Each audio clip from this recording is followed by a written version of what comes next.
Okay, my name's Elizabeth Main. I am an attorney with the Georgia Legal Services Program. I'm just here today to talk about tenants' rights and some basic information on landlord-tenant law. This is going to be accurate as of the end of August 2025. So again, I'm with Georgia Legal Services. We're a nonprofit law firm operating through grants. We basically assist tenants in Georgia and residents in Georgia who are low income or seniors with a lot of civil legal issues, which basically means not criminal. There are a couple of areas we don't practice in, like criminal law, personal injury, a couple other things, but in general we do like evictions, protective orders for stalking, domestic violence, education law, public benefits, unemployment, various other kinds of law. If you need to reach out for us, I'll give you our contact information at the end as well, but our number is 1-833-GLSP-LAW. That's 1-833-457-7529. Again, the information I'm presenting today is just going to be general. It's not specific to anybody's particular case.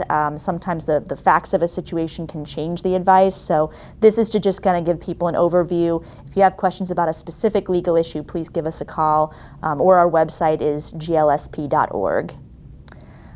So just to start off with, tenancies in Georgia fall under two basic categories. The first is written tenancies. A written tenancy generally means that someone has a lease. A lease doesn't have to be it can be very informal. It can be just a document that people handwrite and sign that goes over just any specific rules or guidelines, the tenancy term, a lot of times if it's for a year or 6 months. The other kind of tenancy is a tenancy at will. In this situation, it's still a tenancy. It's still a landlord-tenant situation, but there's no written lease. Or there's a lease that says that it's going to continue on like a month-to-month basis without a specific end date listed. Generally, a written lease will have specific terms for how that tenancy can be ended. Either it ends at the end of the contract, or sometimes the contract will say if it can be ended sooner. The lease will say, that the landlord or the tenant can give a certain amount of days of notice to end the tenancy early. If there's no written lease, generally a tenancy that way, to terminate a tenancy that way by the landlord requires a 60-day notice. The tenant can end the tenancy early with only a 30-day notice. Any changes to the terms of the tenancy, like raising the rent, adding additional terms to the lease, adding additional charges, anything like that, the landlord needs to give 60 days notice before those changes go into effect. If the tenant disagrees with those changes, they can give a 30-day notice to move out. They can have just talk with the landlord about, maybe not having those changes to the tenancy. But if the landlord decides they do want to have that change, it would go into effect 60 days after they let the tenant know about the change. But again, both of these situations, there is a lease, there isn't a lease. If the landlord has agreed that that the tenant is going to, live in a property that they own for a period of time, that's going to create a landlord-tenant relationship. Which means that the landlord has the obligation to repair the property, keep the property in the condition that it was in when it was rented, and they have to use the dispossessory process, the eviction process, to remove the tenant. So in any of these situations, they're not allowed to just change the locks, anything like that. They must go through the court process to have the tenant removed from the property. One kind of situation that we often see in tenancies is questions about repairs and maintenance issues. A landlord has a duty to keep a property in a safe and habitable condition in Georgia and in good repair. There's been a recent change to the law, recent as of a year ago, but we did not used to have a provision that a property must be in a habitable condition in order to be rented. Georgia law was recently changed to have that. That is still a relatively new change, and the law is not specific as far as what a tenant's remedies are if the property that they've rented is not in good condition. However, that is a change in the law. So if if you're a tenant that feels that you've moved into a property and things that were purported to be in good repair were actually not in good repair, this may be a situation where you want to contact us, and so that we can kind of try to apply that newer law to your situation. In general, in Georgia, a landlord has to keep the building structure, electric, heating, plumbing in working order, and exercise ordinary care in keeping the unit and the access to the unit safe for tenants. Basically what this means, and there are local ordinances that add to this. What I'm going over is just general Georgia state law. Local ordinances also sometimes say in various counties or cities that additional things are required. Sometimes screens on the windows, not always, sometimes air conditioning. Unless in the lease, unless it's in the lease that says, unless the lease specifically says the landlord is responsible for these things, a landlord is not automatically responsible for things like carpet cleaning, air conditioning. Again, a lot of times this is required by a local ordinance, but it doesn't necessarily mean that there is that ordinance in your county or city. Appliances, a landlord's not automatically responsible for them necessarily, or fences. Or to some extent defects that were obvious during the move-in inspection. Again, the new state law that says that the property has to be in a habitable condition sometimes can affect this and can affect whether or not something is going to be, whether or not a landlord is going to still be obligated to fix things, but not necessarily. If there's a repair or maintenance issue at your property, a tenant must immediately give a landlord notice of any problems that need repair. This should be in writing. It's not required to be in writing under state law. However, it's a good practice to make repair requests in writing and for the tenant to keep a copy in case issues come up in the future and you have to try to prove when you told the landlord of these problems. Before a landlord has any legal liability for not making a repair, they need to have been given a reasonable amount of time to make the repair. That means the tenant has to have told them, hey, there's this problem that needs fixing, and they have to be given a chance to fix it. So, if plumbing springs a leak in the property, the law isn't necessarily going to assume that the landlord knew about that was going to happen before the tenant moved in. Sometimes it's possible to show that they should have known or that they did know, but in general, if a problem starts at a property, the landlord's not going to be liable for not making the repair until the tenant can show that they actually knew about the problem, that the tenant told them about the problem. So again, communications with the landlord really should be in writing, especially about repair and maintenance issues. If the landlord fails to make the repairs after the notice, the tenant can file a lawsuit against the landlord. In general, a judge's response to a landlord's failure to make these repairs would be to reduce the rent until such time as the repairs are completed. And starting at the point when the tenant can show that they told the landlord about the problem, the landlord had a reasonable time to make the repair, they didn't make the repair. After that, the rent can be reduced. That's going to be by a judge. The tenant can also, if they don't want to file a lawsuit, they could exercise what's called repair and deduct. They could have someone who's qualified and licensed to do the repairs at a reasonable cost, make the repairs, and then deduct the cost from the rent. Now, this does have to be, the tenant should notify the landlord in writing if they intend to use this repair and deduct before they actually hire someone and have someone do the repairs. Generally, that takes the form of sending the landlord, and can be a text even, it can be an email, it can be a written letter that says, hey, I told you 2 weeks ago that there was a broken window, the window's still broken. If you don't repair it within the next week or 10 days or so, I'm going to hire this person, pay them this amount of money to make this repair, and then deduct that from my next month's rent. The reason is that obviously the tenant needs to tell the landlord they're going to do this before they just jump in and do it. If the landlord didn't have any notice and then the tenant, they object to the tenants using repair and deduct, they file an eviction for the full amount of the rent. If they show that they had someone lined up to come in and make the repair and the tenant just dumped in and did this without notifying them, it could still be a situation where the tenant could be facing an eviction. So again, keep copies of all your receipts, keep a detailed statement of the work done from the professional, and then subtract the cost of the repairs from the next month's rent. Send a copy of your receipts with your payment of rent just to prove that this is a legitimate repair and deduct situation. And also, just to reiterate, be sure that the person that you've hired is qualified and licensed to do the kind of repair that you're hiring them to do. It shouldn't be a family member. It shouldn't be someone connected personally with you. It should just be like an outside professional. What to do if the landlord fails to repair after notice? You could also contact local city or county housing code inspectors, code enforcement. The landlord does need to comply with the local housing codes. In an extreme situation, the tenant also has the remedy of basically saying that this was a constructive eviction. Basically, this means that the landlord's failure to repair has to have made the unit completely uninhabitable.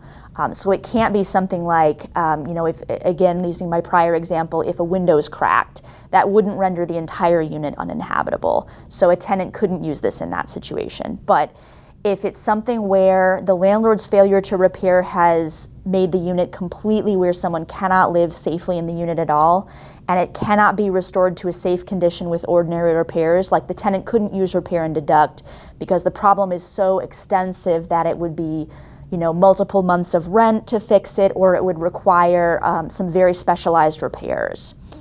In that situation, the tenant can move out completely, return the keys, and basically say that they're not going to be paying rent any further under the lease or under the month-to-month tenancy because the property is completely uninhabitable.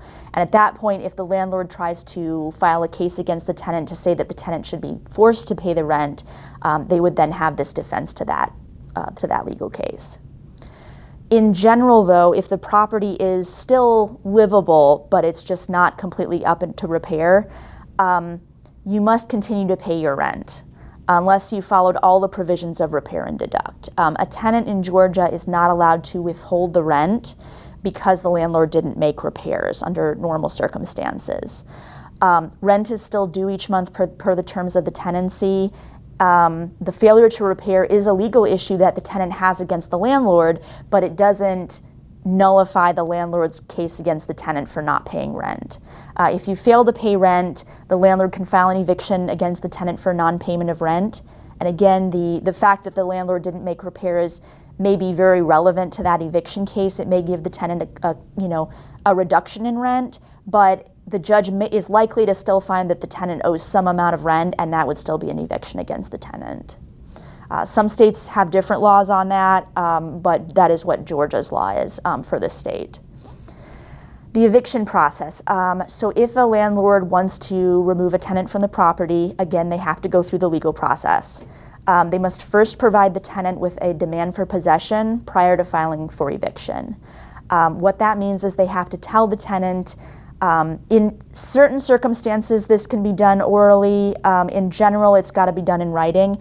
And Georgia law has recently changed that if the situation is an eviction for non-payment of rent, it needs to be done in writing, and it needs to be a 3-day notice that the tenant must either pay the rent owed or that they have to then move out from the property. So that has to be done 3 days before the landlord files for eviction.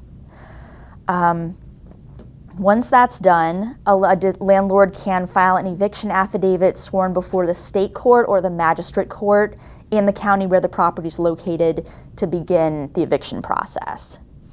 The eviction affidavit should say why the landlord wants to evict the tenant, and if the landlord believes that this is a non-payment of rent situation, what amount they're claiming that the tenant owes. The tenant needs to then be served with the case. The eviction can't proceed against the tenant before they've received service. That means that the marshal's office or the sheriff is going to serve the tenant either personally by going to their door, knocking on their door, and handing them a copy of the paperwork, or evictions are somewhat unique in Georgia. They can also do service by what's called tack and mail. This means that if they've knocked on the door and no one answered, the tenant can be served by posting the notice on the door and mailing the summons, the eviction paperwork, on the same day to the last known address of the tenant, which is in general going to be the property that's being rented. So if the notice was posted on the door and the tenant got a copy in the mail, that's also going to be good service, even if the tenant was never handed the documents. And this is specific to an eviction case.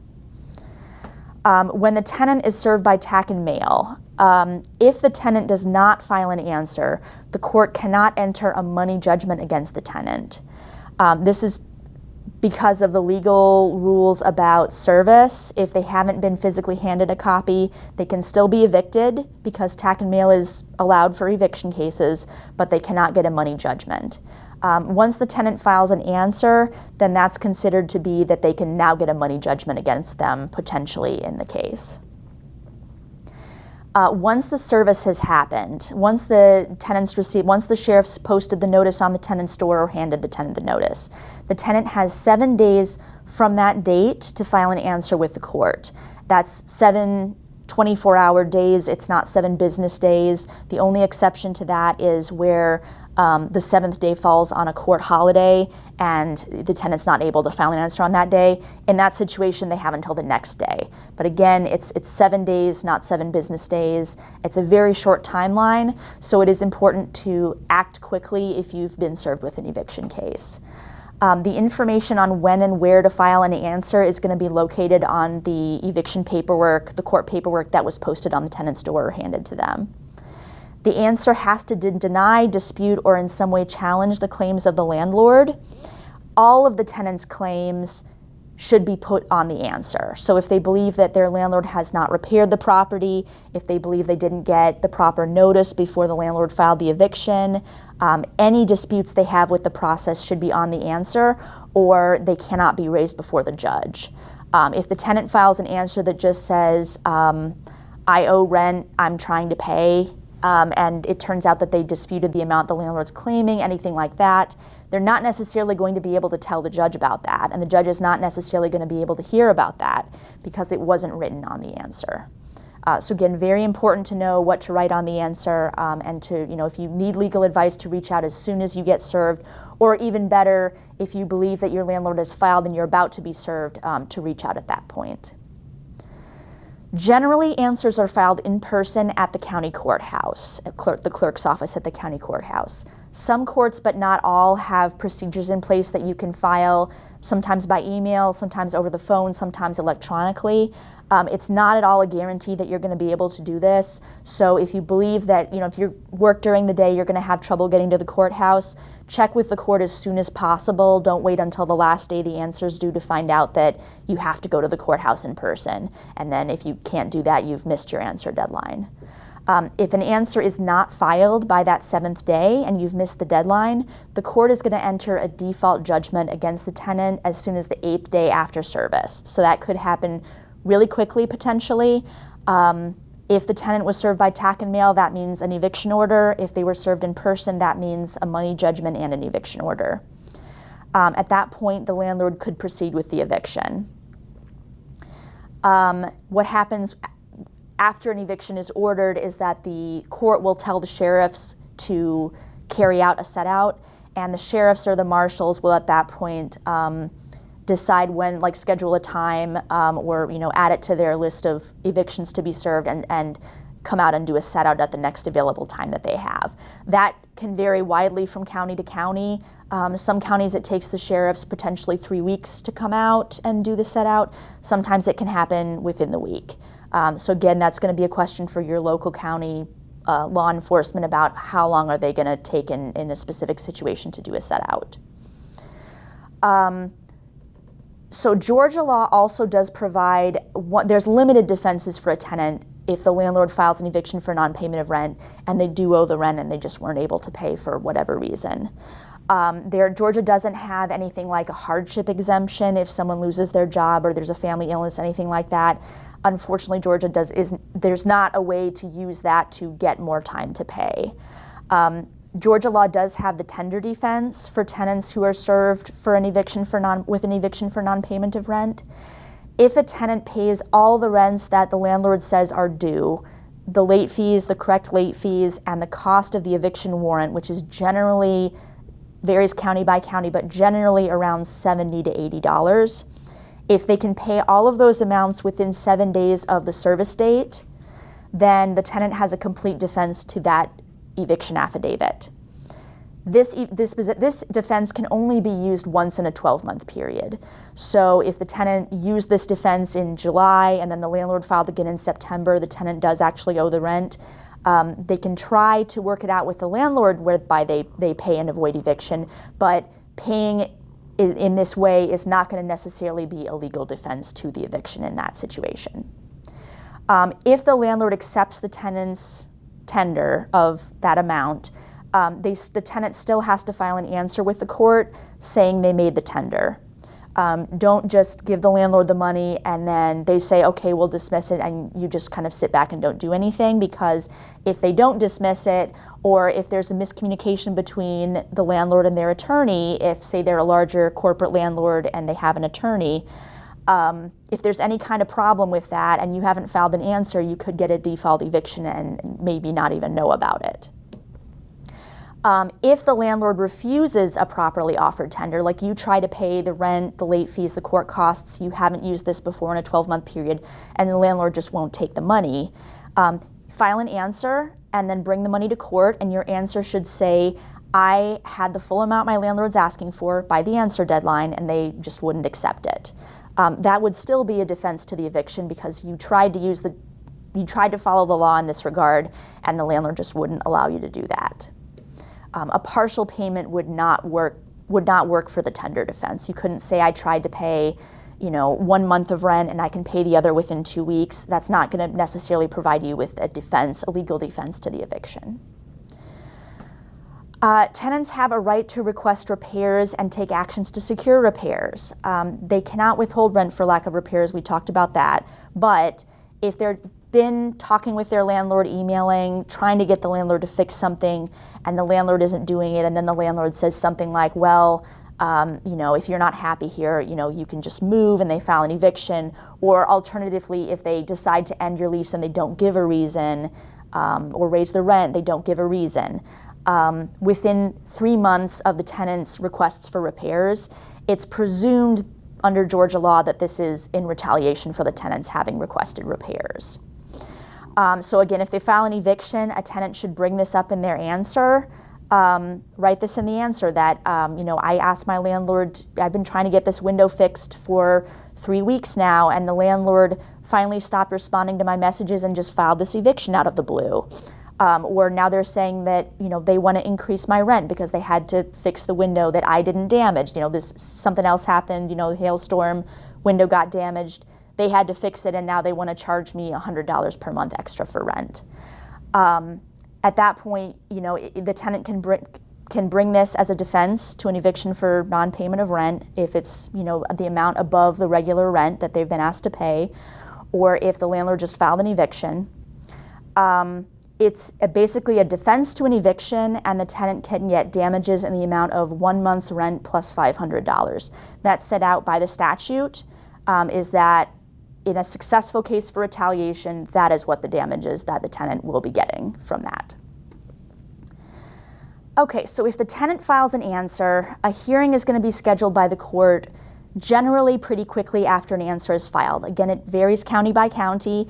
Some counties it will take 2-3 weeks to set an eviction hearing. Some counties it'll be the week after the answer is filed. It's going to depend on how the availability of the clerk of court and the court, the court system at that point. The court hearing itself generally moves very quickly. It's not a very legally difficult process. It's pretty straightforward. The first thing that's going to happen is that there's going to be a conversation between the landlord and the tenant. The judge will tell the parties that they need to try at least to negotiate with each other, work out their dispute before the judge will hear their case. So this is a chance to talk and see if there's, if the tenant wants a payment plan, if the tenant does owe the late rent and just wasn't able to pay for reasons beyond their control, they could try to see if the landlord will do a payment plan, or if the landlord will give them 3 weeks to pay the rent. All of these are things that if the court finds that the landlord is entitled to an eviction order, the tenant does owe late rent, the court generally has to order an eviction. Under Georgia law, the court can't authorize more than 7 days for the tenant to move at that point. unless the landlord is in agreement. So the pre-hearing mediation is really important for that reason. It's a chance for the parties to work out a payment plan or more than 7 days to pay. And if the tenant can pay in that time, great, they can avoid eviction, the landlord can get their payment. If the parties go before the court and the court says, yeah, it looks like rent's owed, I gotta give 7 days to move. The court can't force the landlord to agree to a payment plan. They can't force the landlord to give you more than 7 days. Landlords must still, after the eviction process, even if they are successful, they still have to go through the sheriff's or the police to evict a tenant. Just because the court said I'm authorizing an eviction in 7 days or however long, and you're allowed to evict this tenant, you still have to go through the sheriff's. The landlord is not allowed to then go back from court, wait 7 days, and then go in themselves and just take out all the tenant's things, or change the locks, cut the utilities. They have to go through the sheriff's. The sheriff's will then come out. The landlord will have movers or somebody there to remove the tenant's belongings and place them on the curb, but the sheriff's are supposed to be present. This isn't supposed to be the landlord just goes in themselves and starts throwing things out. If there is, some courts during COVID and some courts are still doing virtual hearings where a tenant can attend via WebEx or Zoom or something like that. Not a lot of courts do this, but some courts are still doing this. If you're in a situation where you're going to do a virtual hearing, be sure everything is in place for your hearing over 24 hours in advance. And honestly, that advice goes well if you're going to be in court as well. Make sure you have all your evidence lined up, make sure everything is set up so that you're not scrambling on the day of, or you go into court and say, well, Judge, I have proof that I paid, I have my receipts, but I just didn't bring them today. You've got to have everything ready for that hearing because that's going to be your one chance to talk to the judge and prove that you should not be evicted. If it's a virtual hearing, if you're not using a computer that's set up at the courthouse, if you're using your phone, if you're using a laptop at home, make sure you've checked your computers or your phone's video and audio before the time of the hearing. Make sure the link that the clerk sent you is actually going to go through and you can actually open up the hearing. Make sure people are going to be able to hear you. Make sure you're set up in a place where you're not going to be interrupted or you're not where there's not audio interference, anything like that. If you get down to the hearing date and you try to log on and you can't get on, and your hearing was at 9 and now it's 9:15 and you're still trying to get on, it may be too late to have your hearing at that point. You've got to be ready right at the time the court asks, or there's potential that you could get evicted. Check with your clerk of court in advance if you're going to do a virtual hearing to find out if you need to submit your evidence, your receipts or whatever you've got to the court before the hearing date. Again, that's rent receipts. That could be police reports sometimes, videos or photos showing the condition of the rental property, written communications between you and your landlord where they promise certain things. You may need to submit that to the court in advance. It may not be visible if you have your receipts and you're at home and you've got your phone and you're sort of holding the receipt up to the phone camera. We may not, if the judge can't see what you're looking at, you may not be able to use it at the hearing. The clerk of magistrate court or state court, if that's where they filed, can tell you how to submit evidence in your county or how they're going to need to have that evidence if it's a virtual hearing.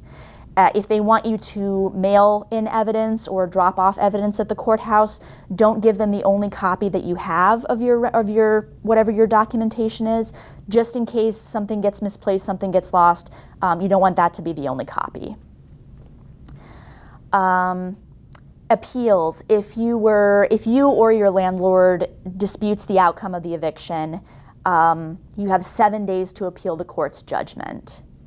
If the tenant does this, the writ of possession cannot be executed until the appeal time expires. Well, in any situation, the writ of possession can't be executed until the appeal time expires. To keep possession of the property while the appeal is pending, a tenant is going to need to pay the amount of any money judgment that the judge ordered into the court registry, as well as rent going forward. As each new month comes along, the tenant will have to pay rent for that month into the court registry while the appeal is pending.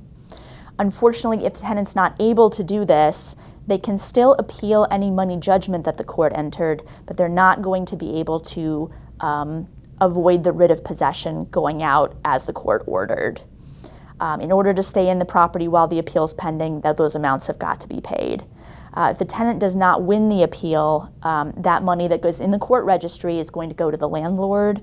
If the tenant wins the appeal, any amount the court says should go back to the tenant would go back. Any amount that the court says is due the landlord for rent will go to the landlord for rent.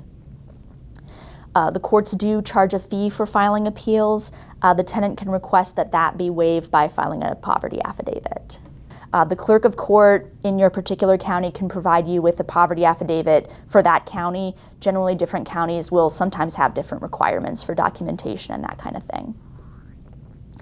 If you signed a settlement agreement in the case, meaning if you went to court and you believe that you could get the money to pay within 14 days and your landlord said, okay, I'll wait 14 days, and then there was a delay or something else happened and you want to challenge the settlement agreement that you and the landlord signed, that is not going to be possible. So it's important to know if you're going to settle the case, if you're going to work it out by negotiating with your landlord rather than by having the judge issue an order, that once you sign it, it's final with the court. It's not, you can't then appeal it, you can't change your mind on the terms. That's going to be final. So that is in general the eviction process and just some general basics on a tenant's rights in Georgia. Before we close out, I want to just go over some housing scams that we've seen just for people to keep a heads up on. While facing eviction, evictions are not a criminal matter. So if somebody calls you or texts you and says that you're going to be arrested for not paying your rent or your landlord's filed an eviction and if you don't pay within a certain amount of time, the police will show up and there's a warrant out, that is not true. There's never going to be a warrant put out on you because you didn't pay your rent. Or even if you're evicted, it's never going to be a criminal matter. Do not believe them or give them any of your financial information, this person that reached out to you and said this.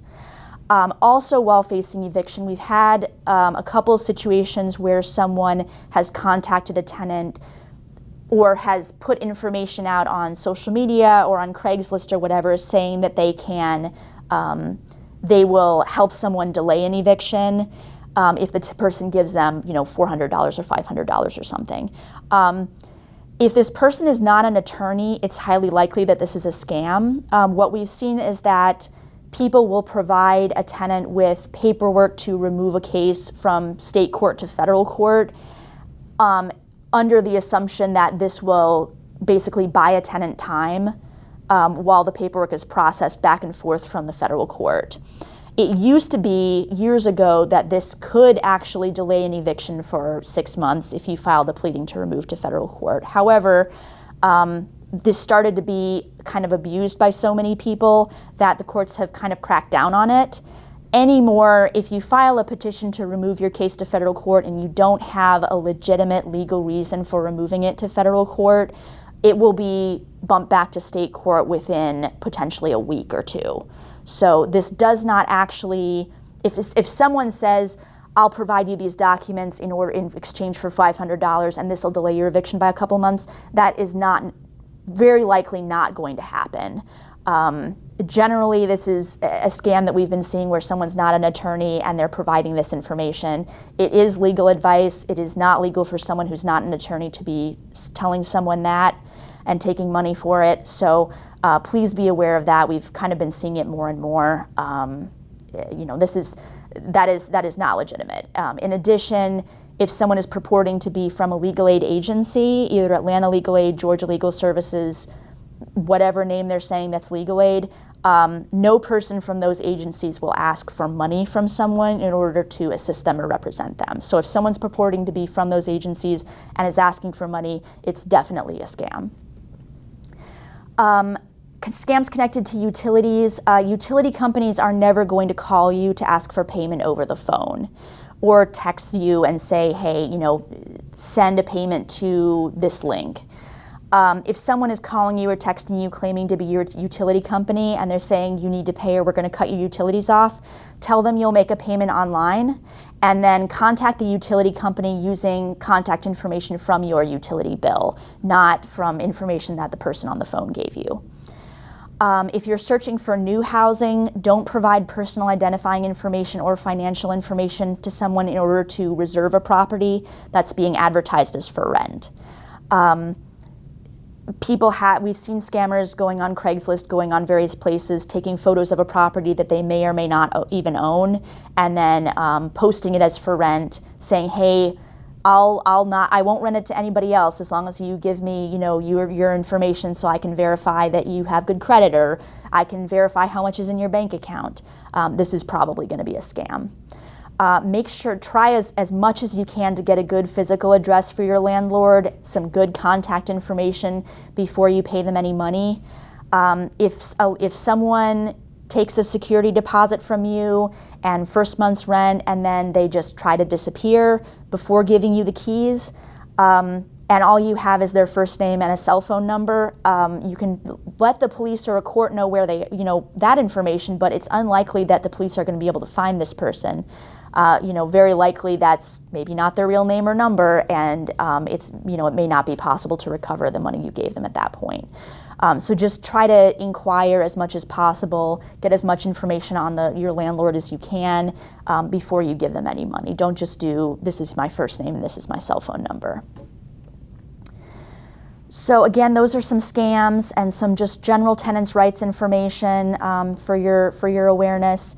Again, if you have questions about your specific situation, please do contact us. We're the Georgia Legal Services Program. We operate in all the counties outside the metro Atlanta area.